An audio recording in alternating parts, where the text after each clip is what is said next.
নেই। তা আমার কথা উঠবে না তো কার কথা উঠবে? পাড়া লোকের কথাই নাকি? আমার কথা উঠবে আমার ছেলে। আরে বাবা তোমরা দুজন একটু চুপ করবা। এই চুপ করবো কেন রে? চুপ করবো কেন? সারাক্ষণ বউয়ের ফোনে কথা বলা, তাই না? আমার ফোনে কথা বলতে পারবি না, তাহলে আমার বিয়ে করেছিলি কিসের জন্য? ওরে বলি দে, ও যখন কিছুই করতে পারবি না তাহলে ও বিয়ে করছে কিসের জন্য?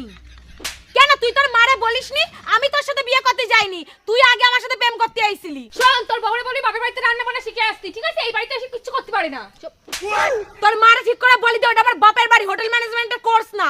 কি না তুই বলতে পারছিস